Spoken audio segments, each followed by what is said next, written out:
నమస్తే. ఒక 35 years age cross అయ్యాక కొంతమందికి టీత్ మధ్యలో గ్యాప్స్ పెరుగుతా ఉంటాయి. వీళ్ళకి ఇంతకుముందు టీత్ అలైన్‌మెంట్ అంతా బానే ఉంటుంది. టీత్ మధ్యలో ఎలాంటి గ్యాప్స్ ఉండవు. కానీ ఏజ్ ఇంక్రీజ్ అయ్యే కొద్దీ టీత్ మధ్యలో గ్యాప్స్ ఇంక్రీజ్ అవుతా ఉంటాయి. సో, ఇలా టీత్ మధ్యలో గ్యాప్స్ ఇంక్రీజ్ అవ్వడానికి గల రీజన్స్ ఏంటి? అండ్ ఇలా రాకుండా ఉండాలంటే ఎలాంటి జాగ్రత్తలు పాటించాలి? ఇన్ కేస్ టీత్ మధ్యలో గ్యాప్స్ గనక ఇలా ఇంక్రీజ్ అవుతా ఉంటే దీనికి ట్రీట్మెంట్ ఏ రకంగా ఉంటుంది? వీటన్నిటి గురించి ఈ వీడియోలో మాట్లాడుకుందాం. హాయ్! I'm doctor Rohitha. జనరల్‌గా టీత్ మధ్యలో గ్యాప్స్ రావడానికి ముఖ్యంగా 3 రీజన్స్ ఉంటాయి. దాంట్లో ఫస్ట్ వన్ ఏంటి అంటే పళ్ళ వరస సరిగ్గా లేనప్పుడు. సో, పళ్ళ వరస సరిగ్గా లేనప్పుడు ఏం జరుగుతుందంటే పళ్ళు ఇర్రెగ్యులర్‌గా ఉంటాయి. సో, దీనివల్ల అనీవెన్ అక్లూజల్ ఫోర్సెస్ అనేవి పడతాయి. మీరు నమిలేటప్పుడు అనీవెన్ ఫోర్సెస్ అనేవి టీత్ మీద పడతా ఉంటాయి.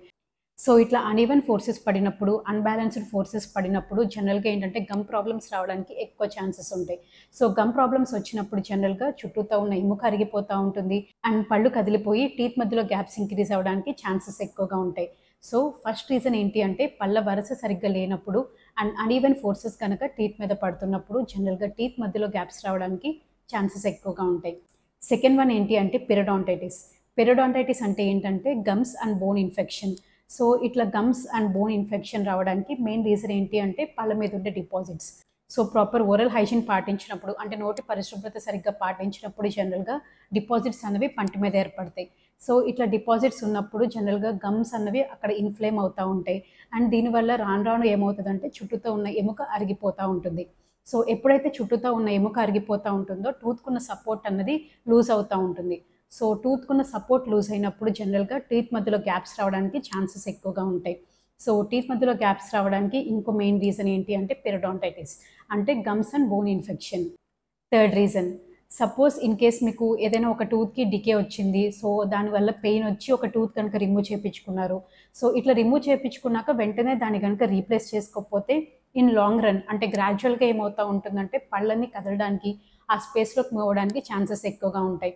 సో, ఒక పన్ను రిమూవ్ చేసుకొని దాన్ని రీప్లేస్ చేపించుకోకపోవడం వల్ల కూడా టీత్ మధ్యలో గ్యాప్స్ అనేవి ఇంక్రీజ్ అవుతా ఉంటాయి. సో, టీత్ మధ్యలో గ్యాప్స్ ఇంక్రీజ్ అవ్వడానికి మెయిన్‌గా ఈ 3 రీజన్స్ ఉంటాయి. సో, వీటి వల్ల గనక మీకు టీత్ మధ్యలో గ్యాప్స్ పెరుగుతా ఉన్నట్లుంటే దీనికి ట్రీట్మెంట్ ఏ రకంగా ఉంటుంది అంటే సపోజ్ మీకు అనీవెన్ ఫోర్సెస్ వల్ల గనక ఈ ప్రాబ్లమ్ వస్తా ఉంటే ఫస్ట్ మనం అక్లూజన్‌ని కరెక్ట్ చేసుకోవాలి. అంటే పై పళ్ళు, కింద పళ్ళు ఏ విధంగా ఆనుకుంటున్నాయి. సో, వాటిని కరెక్ట్ చేసుకోవటం వల్ల జనరల్‌గా ఈ ప్రాబ్లమ్‌ని అవాయిడ్ చేసుకోవచ్చు. అండ్ ఇన్ కేస్ మీకు పెరిడాంటైటిస్ వల్ల అంటే గమ్ ఇన్ఫెక్షన్ లేదా బోన్ ఇన్ఫెక్షన్ వల్ల గనక ఇలా పళ్ళు కదులుతా ఉన్నట్లు లేదా పళ్ళ మధ్యలో గ్యాప్స్ ఇంక్రీజ్ అవుతున్నట్లు అనిపిస్తే then you have to go for cleaning. Basic treatment starting ఏంటి అంటే ఫస్ట్ పళ్ళ క్లీనింగ్ చేసుకుంటాం. తర్వాత క్యూరటేజ్, డీప్ క్యూరటేజ్ ఉంటుంది. సో, డీప్ క్యూరటేజ్ చేసుకుంటాం. అండ్ మీకున్న లెవెల్ ఆఫ్ పెరిడాంటైటిస్‌ని బట్టి ఫ్లాప్ సర్జరీస్ లాంటివి చేసుకుంటాం. సో, ఇవన్నీ చేసుకోవటం వల్ల ఏంటంటే మీకు ఈ ప్రాబ్లమ్ ఇంకా ఫర్దర్‌గా ప్రోగ్రెస్ అవ్వకుండా ఇది స్టాప్ చేస్తుంది. అండ్ ఇన్ కేస్ గనక మీకు ఏదైనా పన్ను రిమూవ్ చేయటం వల్ల ఆ గ్యాప్‌లోకి గనక ఈ టీత్ మొత్తం మూవ్ అవుతున్నాయి. సో, దానివల్ల స్పేసెస్ గనక వస్తున్నట్లయితే ఫస్ట్ అక్కడ టూత్ రీప్లేస్‌మెంట్‌కి ఆలోచించుకోవాలి. ఆ తర్వాత ఈ స్పేసెస్ కరెక్షన్ చేసుకోవచ్చు. జనరల్‌గా ఒక 13-40 ఇయర్స్ ఈ చిన్న ఏజ్‌లో గనక మీరు ఒకసారి డెంటిస్ట్ విజిట్ చేసుకుంటే ఇన్ కేస్ మీకేదైనా గ్యాప్స్ ఉన్నా కానీ, లేదా టీత్ అలైన్‌మెంట్‌లో ఏమైనా ప్రాబ్లమ్స్ ఉన్నా కానీ, క్లిప్స్ ట్రీట్మెంట్ తీసుకోవటం, లేదా అలైనర్స్ ట్రీట్మెంట్ తీసుకోవటం, ఇట్లా తీసుకోవటం వల్ల ఏంటంటే టూత్ మొత్తం కంప్లీట్‌గా ప్రాపర్‌గా అలైన్ చేసుకోవచ్చు. సో, ఫర్దర్‌గా ఈ ప్రాబ్లమ్స్ అన్నీ అవాయిడ్ చేసుకోవచ్చు. అండ్ సెకండ్ థింగ్ ఏంటి అంటే ఓరల్ హైజీన్ మెయింటెనెన్స్. ప్రాపర్‌గా ఓరల్ హైజీన్ గనక మెయింటైన్ చేసుకున్నట్లయితే అంటే 2 టైమ్స్ బ్రష్ చేసుకోవటం, రెగ్యులర్‌గా 6 మంత్స్‌కి ఒకసారి డెంటిస్ట్ విజిట్ చేసి వాళ్ళతో ప్రొఫెషనల్ క్లీనింగ్ చేపించుకోవటం, ఇలాంటివన్నీ చేపించుకున్నట్లయితే మీరు పెరిడాంటైటిస్ ప్రాబ్లమ్‌ని అవాయిడ్ చేసుకోవచ్చు. అండ్ నెక్స్ట్ ప్రికాషన్ ఏంటి అంటే ఒకవేళ మీరు పన్ను గనుక తీపించుకోవాల్సిన అవసరం వచ్చి, పన్ను గనుక తీపించుకుంటే దాన్ని ఇమ్మీడియేట్‌గా రీప్లేస్‌మెంట్ కూడా ఆలోచించుకోండి. సో, ఇట్లాంటి జాగ్రత్తలన్నీ పాటించడం వల్ల జనరల్‌గా ఈ టూత్ మధ్యలో ప్రాబ్లమ్స్ ఇంక్రీజ్ అవుతా ఉండడం, ఇలాంటి ప్రాబ్లమ్స్ అన్నిటిని కంప్లీట్‌గా అవాయిడ్ చేసుకోవచ్చు. దీని మీద ఇంకా మీకేమైనా డౌట్స్ ఉంటే కింద కామెంట్ సెక్షన్‌లో కామెంట్ చేయండి.